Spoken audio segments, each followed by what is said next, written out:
Good morning students. Today is 14/7/2020. Day is Tuesday. कक्षा 5 विषय Hindi part 5 अरब सागर की रानी कोच्चि। ओके, तो चलिए आप सभी हिंदी फर्स्ट की चैप्टर 5 अरब सागर की रानी लेसन को पढ़ते हैं। ठीक है, इसके पहले 4 चैप्टर्स आपने पढ़े और लिखे। अभी जो 4 चैप्टर आपका 4 चैप्टर कौन सा था बच्चों? चैप्टर 4 आपका था दाम का हिसाब। उस चैप्टर के आप सभी क्वेश्चन आंसर जो मैं पीडीएफ में भेजूंगी वो आप क्वेश्चन आंसर अपनी कॉपी में कर लेंगे और जितनी एक्सरसाइज है वो आप अपनी बुक में करेंगे। अगर आपको कोई एक्सरसाइज में दिक्कत आती है या किसी भी चीज़ में दिक्कत आती है बेटा, तो आपके जो इंटरेक्टिव क्लासेस चलती हैं उसमें आप तब टिक करके रखिए और फिर पूछिए।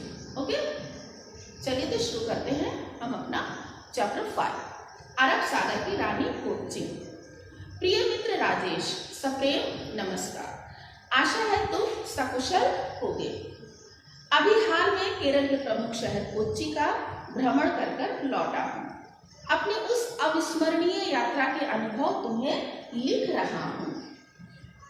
ठीक है, ये चैप्टर आपका पत्र, जैसे कि आप लोग पत्र लिखते हैं हिंदी ग्रामर में, उसी पर आधारित है। उसी तरीके का है कि एक मित्र अपने दूसरे मित्र को पत्र लिख रहा है। वो एक अच्छी यात्रा पर गया था, अरब सागर कोच्चि नाम की यात्रा पर गया था। तो उस केरल के अच्छी जगह का उसने जितना भी अनुभव किया, जितना भी जगह को घूमा, जहाँ की वो कुछ इतनी अच्छी यादों को उसने अपने मित्र को लिख कर बताया कि मैंने इतनी अच्छी चीज़ों को देखा। तो इसमें बेटा जो हार्ड वर्ड है, जो कठिन शब्द है, मैं उसे बोर्ड पर लिखती हूँ और आप मेरे साथ एक बार पढ़िए। जैसे पहला है अविस्मरणीय। अविस्मरणीय,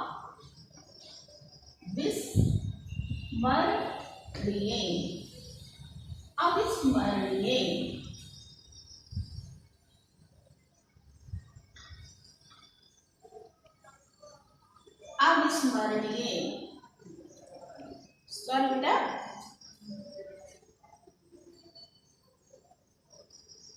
अविस्मरणीय।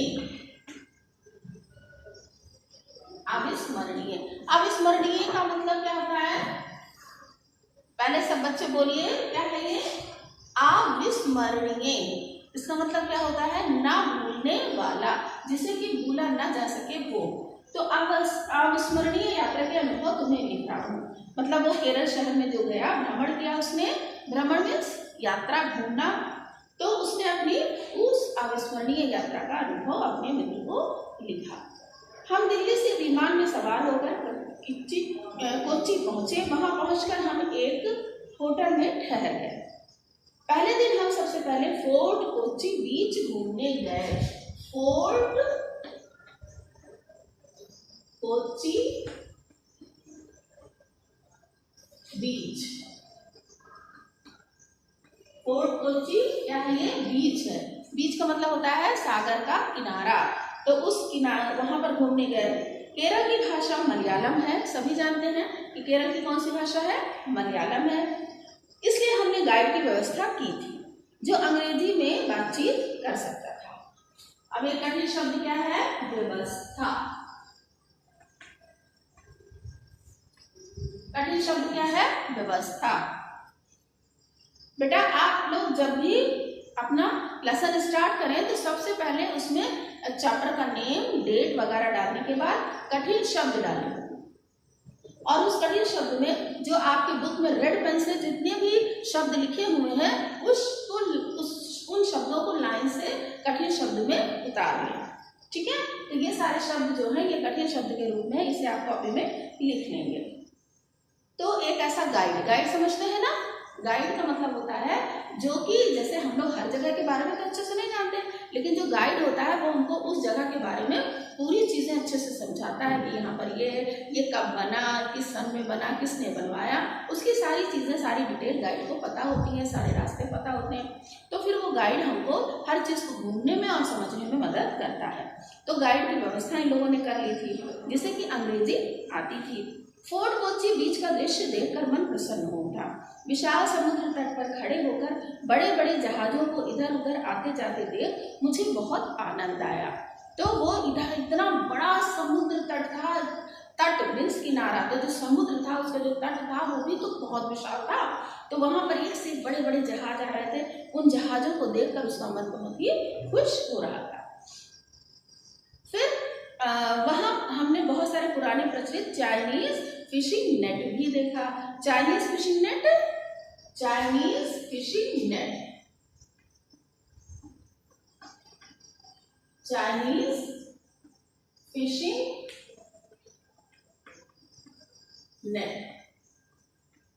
तो इन लोगों ने वहां पर चाइनीज फिशिंग नेट भी देखा। फिशिंग नेट का मतलब होता है मछली पकड़ने वाला जाल। ये मछली पकड़ने का एक विशेष जाल होता है जो बांस या सागवान की लकड़ी से बने खंभों से लटका रहता है। इसे हवा में झूले की तरह छोड़ा जा सकता है। इससे आज भी मछलियां पकड़ी जाती हैं।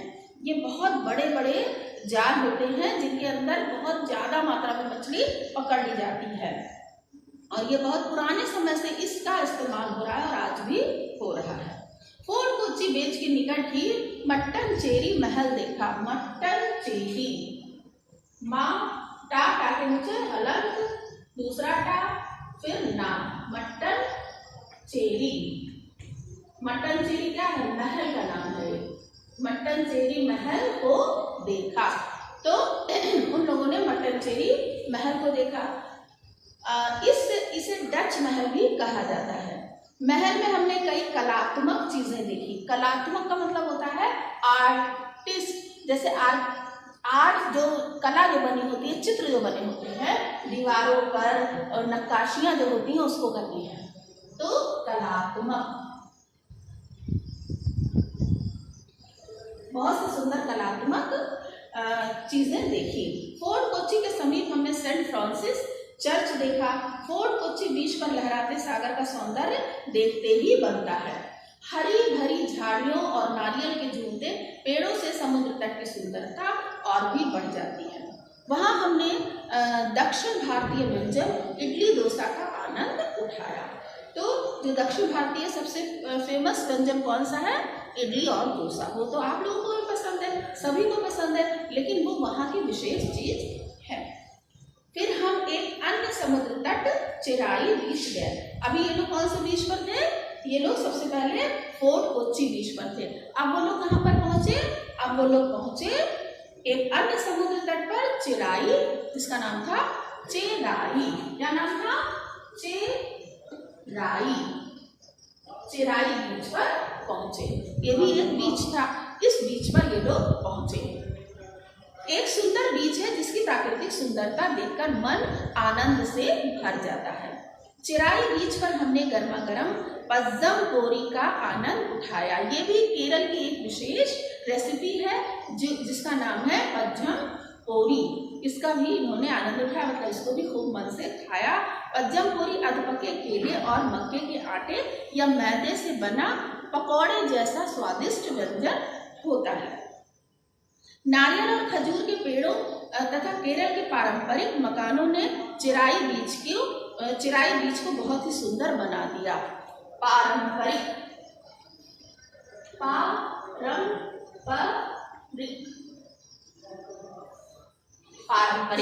ठीक।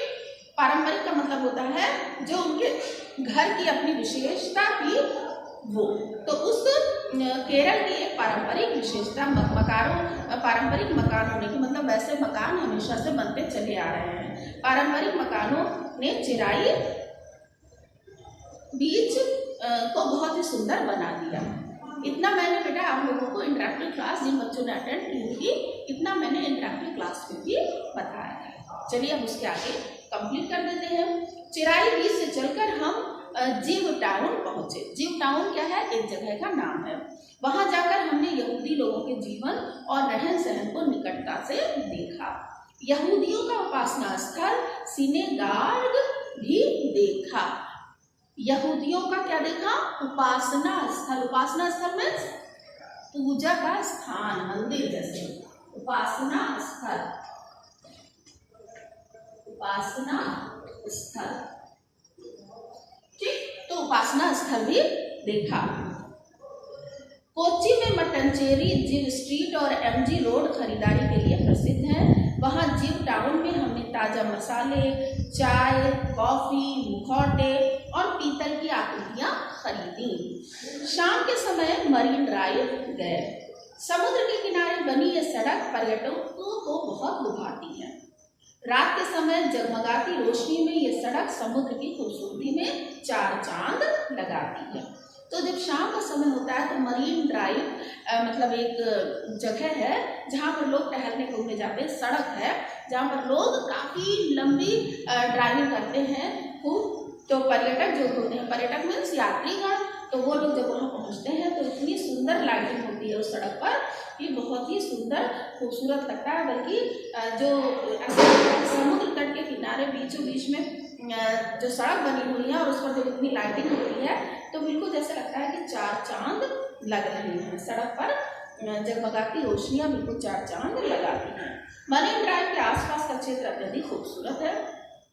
देखिए आपके बुक में चित्र भी इसका बना हुआ है। यहाँ अक्सर फिल्मों की शूटिंग होती रहती है। हमने भी एक फिल्म की शूटिंग देखी। जो फिल्म बनती है उसमें जो शूटिंग दिखाते हैं कभी कभी अच्छे अच्छे स्थानों की, उनमें से एक ये भी स्थान होता है। फिल्म की शूटिंग देखने का यह मेरा पहला अनुभव था। मतलब उसके मित्र ने ये पहली बार फिल्म की शूटिंग अपनी आंखों से देखी थी। इस सड़क को षणमुगम रोड के नाम से भी जाना जाता है। षणमुगम,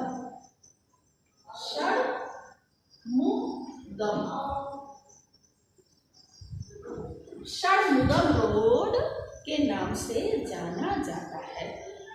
हम आदि शंकराचार्य की जन्मभूमि कलाड़ी भी घूमने गए। आदि शंकराचार्य की जन्मभूमि कलाड़ी भी जो कि केरल में ही है, वहाँ पर भी ये लोग घूमने गए। वहाँ हमने दक्षिणा मूर्ति और देवी शारदा मंदिर के दर्शन किए। मतलब कई मंदिर जैसे कि दक्षिणा मूर्ति मंदिर, देवी शारदा का मंदिर, वहाँ के भी दर्शन किए। कोच्चि जाने से पहले हमारे दक्षिण भारतीय पड़ोसी बीजू मथाई जी ने बताया था कि केरल को ईश्वर को अपनी धरती कहा जाता है। बीजू मथाई जो कि मतलब एक धार्मिक आदमी है, वो उन्होंने बताया कि केरल को ईश्वर की अपनी धरती कहा जाता है। मतलब जो केरल है वो ईश्वर को भी, वो जो धरती है वो इतनी खूबसूरत है प्राकृतिक रूप से, इसलिए उसे ईश्वर की भी धरती कहा जाता है, क्योंकि ईश्वर को भी वो स्थान बहुत पसंद है। कोच्चि की सैर करके उनकी बात सही सिद्ध हुई। और जब इन लोगों ने कोच्चि देखा, उस जगह को घूमा, तो इनको भी लगा कि हाँ ये बात तो एकदम सच है कि इतनी सुंदर जगह है। यात्रा कर वापस आ गया हूँ, पर वहाँ का सौंदर्य और लहलाता सागर मुझे अभी तक याद आ रहे हैं। खाने का स्वाद तो बस पूछो ही मत। दक्षिण भारतीय व्यंजनों का असली स्वाद अभी तक भुला नहीं पा रहा हूँ। मतलब अपने मित्र से कह रहा है कि मैं वापस तो आ गया हूँ, पर मेरे मन में अभी तक वहीं की यादें बसी हुई हैं। मित्र, तुम्हें जब भी अवसर मिले केरल जरूर घूमने जाना। जब केरल के दर्शनीय स्थलों को देखोगे तो देखते ही रह जाओगे। दर्शनीय स्थल मतलब देखने लायक जगह। तुम्हारा मित्र मधुर। अब ये पत्र पूरा समाप्त हुआ। ये पूरा चैप्टर एक पत्र ही था कि एक मित्र ने अपने दूसरे मित्र को पत्र लिखा और पत्र के जरिए उसने केरल की अपनी पूरी यात्रा को बताया। ठीक है, अब ये आपका चैप्टर आज फिनिश हो गया। इस चैप्टर के जो कठिन शब्द हैं ये आप अपनी कॉपी, ये जो वर्ड मीनिंग है ये आप अपनी कॉपी में लिखेंगे, लेकिन उसको लिखने से पहले ये जो हार्ड वर्ड्स हैं जो कि आपकी बुक में रेड पेन से लिखे हुए हैं बच्चों, उसे आप अपनी कॉपी में सबसे पहले लिखेंगे। लेकिन वही बच्चे करेंगे जिनका चैप्टर 4 का काम हो जाएगा। चैप्टर 3, चैप्टर 4 ये सारे काम हो जाने के बाद ही आप चैप्टर 5 स्टार्ट करेंगे। ओके बच्चों।